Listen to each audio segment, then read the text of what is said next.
paz do Senhor Jesus Cristo, meus amados e queridos irmãos e irmãs do portal Escola Dominical. A paz do Senhor a todos os jovens, a todos os professores, a todos aqueles que são amantes da palavra de Deus.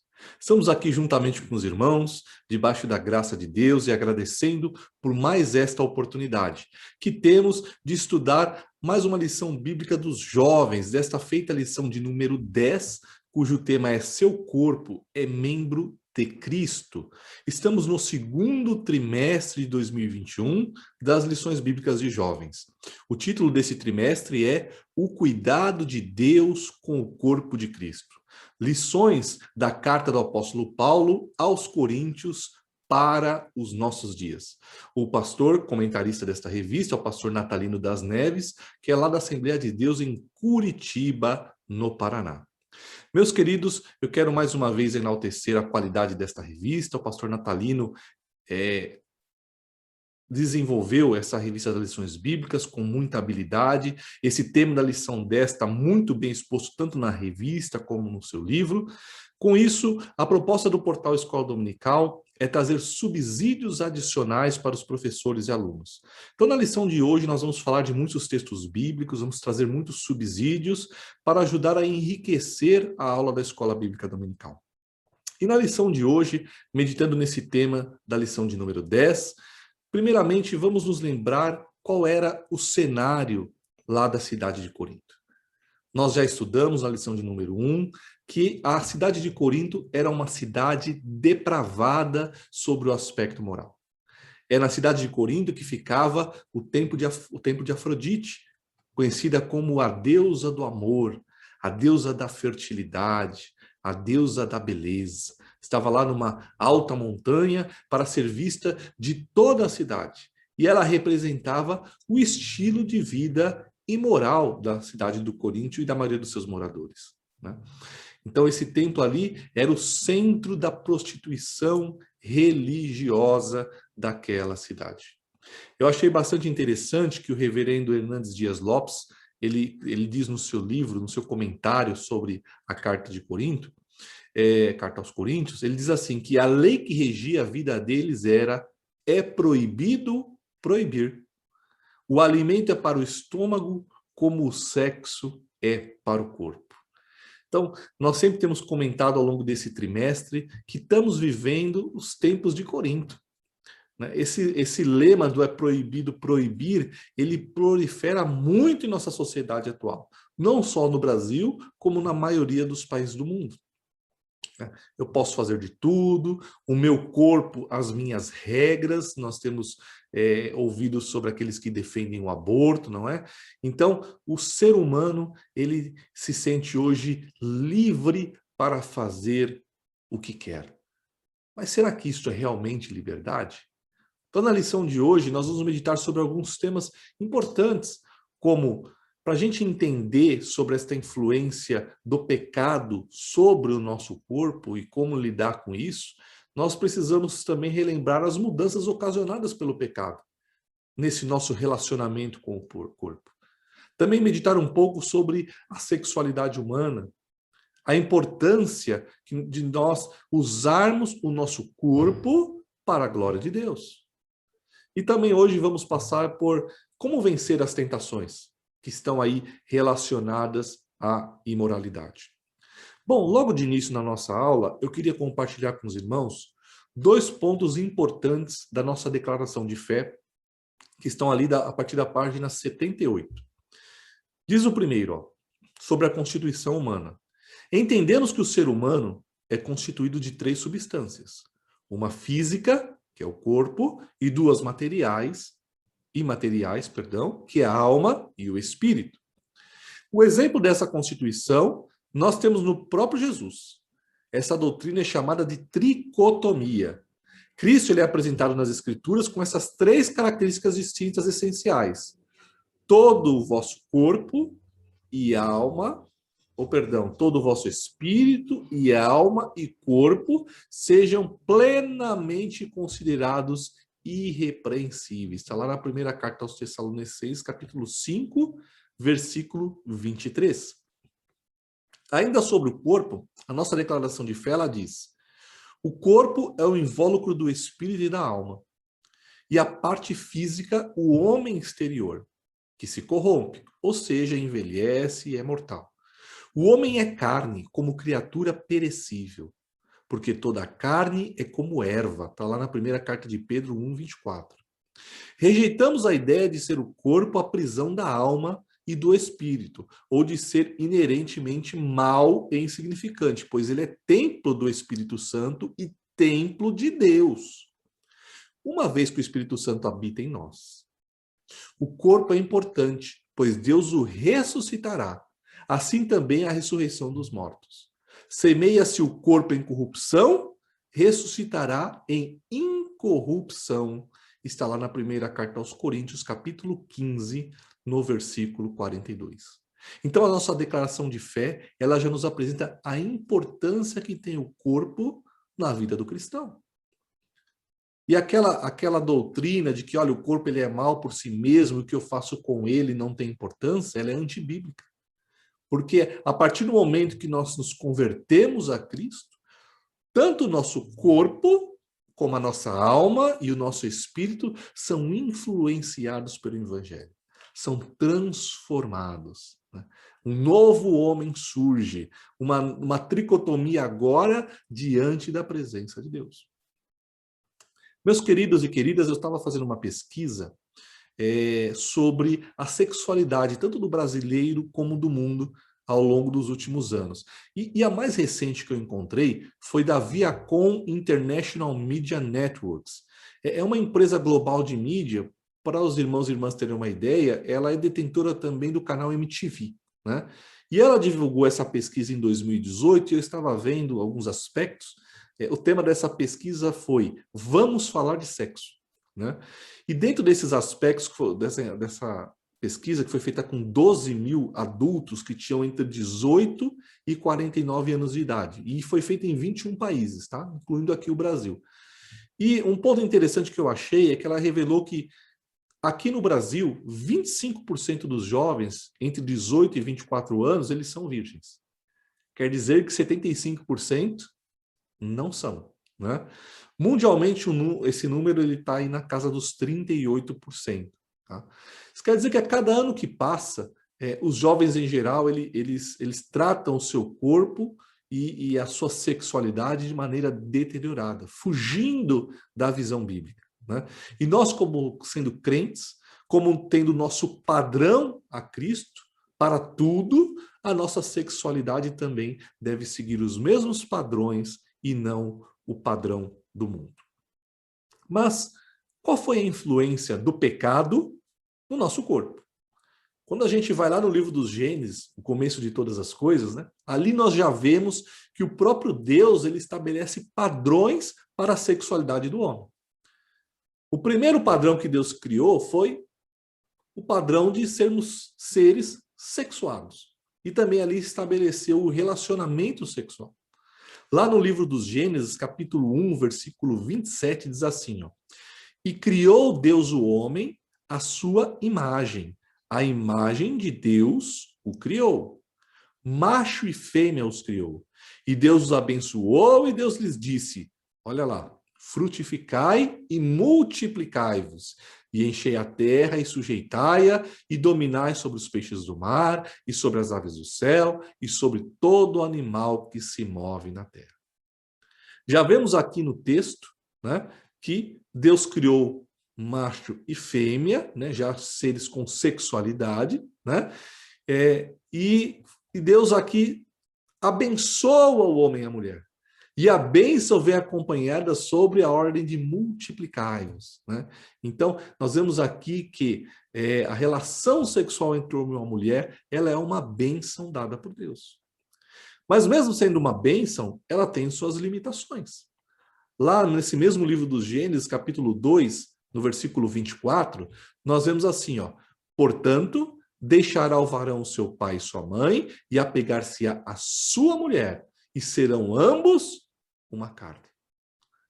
Então, a bênção do relacionamento entre homem e mulher está limitado a serem casados. Paulo ele ensina que o sexo é uma bênção, inclusive. Mas ele pode também se tornar uma maldição. Ele é uma bênção quando está dentro do casamento, entre homem e mulher, mas pode virar uma maldição quando ele é feito fora dele. Nós também vemos que a relação sexual, além de ela gerar a multiplicação, a proliferação da humanidade, ela é também considerada na palavra como sendo um manjar, como sendo um prazer. Está lá na primeira carta de Paulo a Timóteo, no capítulo 4, a partir do verso 2. Olha o que nos diz. Ó. Pela hipocrisia de homens que falam mentiras, tendo cauterizado a sua própria consciência, proibindo o casamento e ordenando a abstinência dos manjares que Deus criou para os fiéis e para os que conhecem a verdade, a fim de usarem deles com ações de graça. Porque toda criatura de Deus é boa e não há nada que rejeitar, sendo recebido com ações de graça, porque pela palavra de Deus e pela oração ela é santificada. Então, aqueles que ordenam a abstinência dos manjares que Deus criou, né, proibindo o casamento, inclusive, é antibíblico, né? Porque Deus deixou para a multiplicação e também para o prazer do homem, através do casamento. E esse prazer, meus queridos, ele também tem limites, né? Então, nós estamos falando aqui já na nossa aula que há liberdade, mas, porém, sem libertinagem. Esses limites nós podemos ver lá na carta aos Colossenses, capítulo 3, no versículo 5. Olha o que diz. Mortificai, pois, os vossos membros que estão sobre a terra. A prostituição, a impureza, o apetite desordenado, a vil concupiscência e a avareza, que é a idolatria, pelas quais coisas vem a ira de Deus sobre os filhos da desobediência. Prostituição, né? Apetite desenfreado, né? Ou seja, a falta de controle sobre os nossos próprios instintos. Quando a gente fala de impureza, Pedro ele chama essa impureza de uma vã maneira de viver, né? Ou seja, é algo que contamina. Então, quando nós somos dominados por esses sentimentos e emoções, nós estamos aí sendo considerados filhos da desobediência. E quem é que busca que nós sejamos desobedientes? É o próprio Satanás, que trabalha para que o cristão ele desonre o corpo, que é templo do Espírito Santo. Lá na carta aos Romanos, capítulo 1, verso 24, nós podemos ler assim, ó. Pelo que também Deus os entregou às concupiscências do seu coração, à imundície, para desonrarem o seu corpo entre si. Né? A gente não pode interpretar erroneamente esse texto como que dizendo, ó, Deus entregou, então Deus que fez com que o homem pecasse. Não, não é isso. É porque o ser humano estava se sujando tanto nos seus prazeres, nos seus desejos carnais, né, que Deus os entregou. Algumas traduções falam, entregou a Satanás, né? Então, para aquele que está sujo, que se suje ainda mais. O nosso corpo, meus amados, ele precisa, nós precisamos com ele proporcionar frutos de justiça. Ah, mas irmão Humberto, onde é que está isso? Na carta também aos Romanos, capítulo 6, ó, vamos ler lá a partir do verso 12. Ó. Não reine, portanto, o pecado em vosso corpo mortal, para lhe obedecerdes em suas concupiscências. Nem tampouco apresentei os vossos membros ao pecado por instrumentos de iniquidade, mas apresentar-vos a Deus como vivo dentre mortos, e os vossos membros a Deus como instrumentos de justiça. O nosso corpo, ele deve ser usado para glorificar o nome de Deus. Portanto, meus amados, tudo aquilo que vamos fazer com o nosso corpo, nós temos que meditar antes. Será que é para a glória de Deus? E isso cabe aí à nossa moral, à nossa sexualidade, a forma como que nós nos relacionamos, como nós namoramos, como nós buscamos, né, aquela pessoa que nós queremos para ser o nosso esposo ou a nossa esposa. De que forma que é feito esse relacionamento? é para a glória de Deus, né? Então, isso é bastante importante. E quando se tem o relacionamento sexual fora dos padrões de Deus, fora do casamento, se comete a fornicação. Que o significado de fornicação é justamente o sexo fora do casamento. E a fornicação, ela é um pecado que ele afeta diretamente a nossa salvação. A palavra nos ensina, eu vou mostrar aqui alguns textos bastante duros, mas é a verdade. Nós precisamos ensinar a verdade. A fornicação, ela afeta a nossa salvação, né?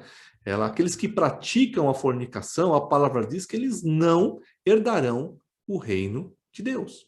Olha só, primeiro vamos ler Atos dos Apóstolos, capítulo 15, o verso 29. Olhem o que nos diz o texto sagrado. Que vos abstenhais das coisas sacrificadas aos ídolos, e do sangue, e da carne sufocada, e da fornicação. Destas coisas farei bem se vos guardardes, bem vos vá. A carta aos Efésios, capítulo 5, verso 5, ainda é mais contundente. Porque bem sabeis isto, que nenhum fornicador, ou impuro, ou avarento, o qual é idólatra, tem herança no reino de Cristo e de Deus.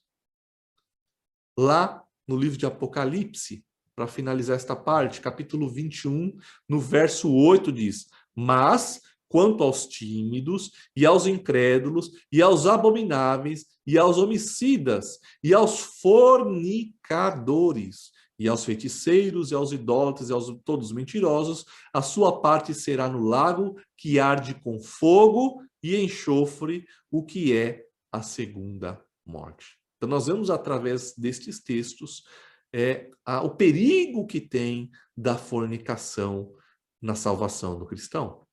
Então, nós precisamos entender que tudo aquilo que pode nos colocar em risco de cometer o tal pecado, nós não devemos fazê-lo. Por isso que no texto de hoje, Paulo diz, olha, em outras palavras, né? Tudo está disponível para eu fazer, mas nem tudo convém que eu faça. Então, este ponto que nós precisamos ter de equilíbrio, de entender que, olha, nem tudo convém eu fazer. Ah, mas através do livre-arbítrio, eu posso, porém, eu não devo. Esse é um assunto muito central da nossa aula. E é justamente sobre essa liberdade que eu queria comentar com os irmãos agora, né? O que é essa liberdade que há em Cristo, né? Que Paulo comenta. Na carta aos Gálatas, ele faz um comentário bastante interessante nesse sentido. Lá no capítulo 5, no verso 1, ele diz assim, ó: estais, pois, firmes na liberdade com que Cristo vos libertou. E não torneis a meter-vos debaixo do jugo da servidão.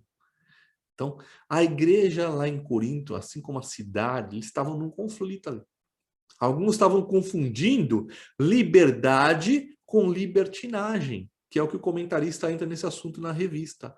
Então, Jesus ele nos resgatou para sermos livres, livres de tudo aquilo que nos dominava. E quando nós falamos da imoralidade e do desvio da sexualidade, o cristão ele está livre. Ele não precisa seguir mais e não deve, e não está mais preso à forma do mundo lidar com o corpo. O nosso padrão é outro. Jesus ele nos resgatou para sermos livres daquilo que nos prendia antes ao pecado. Né? Então, aquilo que nós comentamos, que Paulo diz então ali que, olha, embora fosse possível fazer de tudo, não convinha fazer de tudo. Não cabe mais. Eu não sou mais deste mundo. Eu estou nesse mundo, mas eu não sou mais desse mundo. Livre aí dos desejos da carne. Nada mais pode nos dominar. Mas, como nós temos falado sobre a mudança que o pecado ocasionou na nossa relação com o corpo, nós falamos aqui também sobre alguns padrões relacionados ao cristão, né? Um novo padrão, uma nova vida em Cristo. Como nós podemos vencer as tentações do corpo? Primeiro, eu queria comentar com os irmãos e irmãs o que é tentação. Tentação nada mais é do que uma proposta para o pecado, né? Então, a tentação, ela ainda não é um pecado em si, né? Lembra aquele hino da harpa cristã que fala: se tentado não cedas, ceder é pecar, né? Então, justamente, se torna pecado quando nós cedemos à tentação, tá? E onde ocorre essa tentação? Tiago, ele fala em sua carta, lá no capítulo 1, no verso 14, ele diz assim, ó: mas cada um é tentado quando atraído e engodado pela sua própria concupiscência. Depois, havendo a concupiscência concebido, dá à luz o pecado, e o pecado, sendo consumado, gera a morte. Os irmãos e as irmãs se lembram de Eva? Eva, quando olhou para o fruto da árvore, a palavra diz que ela viu que era agradável aos olhos. Por isso, um sábio conselho é protegermos os nossos olhos. Nós devemos tomar cuidado, às vezes está assistindo um filme, alguma coisa assim, entra numa cena picante do filme, né? Passa para frente. Porque aquilo que nós estamos vendo vai estimular o desejo. E se você ainda não é casado, né? E primeiro que o desejo tem que ser pela sua mulher, não por outra que você está vendo num filme, mas se você não é casado ainda é pior, porque isso vai estimular e vai ser mais uma luta contra uma tentação em relação ao pecado da fornicação. Nós também devemos proteger os nossos olhos e os olhos do nosso próximo. Então, a forma como nós nos vestimos, ela pode também influenciar o que o nosso próximo está vendo. Então, hoje há uma grande confusão nisso, né? Às vezes, alguém vai lá com uma roupa um pouco mais curta para a igreja e até diz assim: ah, mas o pecado é o irmão, por que o irmão olhou, né? Mas o nosso corpo é uma luta constante contra o pecado. E se eu estou mostrando o meu corpo para o outro irmão olhar, eu estou estimulando o desejo nele, né? Então, estou sendo uma porta para que o meu irmão peque. Olha só que perigo que há nisso, né, meus irmãos? Então, nós temos que tomar esse cuidado da forma como nós expomos o nosso corpo. E Jesus fala sobre isso lá no Evangelho segundo escreveu Mateus, lá no capítulo 6. Olha o que Jesus diz, ó, versículo 22. A candeia do corpo são os olhos. Lembrando que candeias são aquelas lâmpadas, né? Onde queimam azeite ali. São os olhos, ó. De sorte que se os teus olhos forem bons, todo o teu corpo terá luz. Se, porém, os teus olhos forem maus, o teu corpo será tenebroso. Se, portanto, a luz que em ti há são trevas, quão grandes serão as suas trevas? Então, o que nós vemos vai estimular o nosso corpo, aquilo que entra pelos olhos, né? Vencermos as tentações, ela nos faz mais do que felizes. Olha que interessante. Tiago, lá também na sua carta no capítulo 1, agora no verso 12, fala assim, ó: bem-aventurado o varão que sofre tentação, porque quando for provado, receberá a coroa da vida, a qual o Senhor tem prometido aos que amam. Então, sermos tentados é uma boa-aventurança. Significa, meu querido irmão, minha querida irmã, que você está lutando contra o pecado. Porque o homem natural e carnal, ele não é nem tentado. Porque a tentação é uma luta, né? É uma proposta que você está lutando contra ela. O mundo, ele não luta contra ela. Então, o cristão, quando ele é tentado, já significa que ele está lutando contra aquilo, né? E é uma prova que você está passando, que aquele que vence recebe a coroa da vida.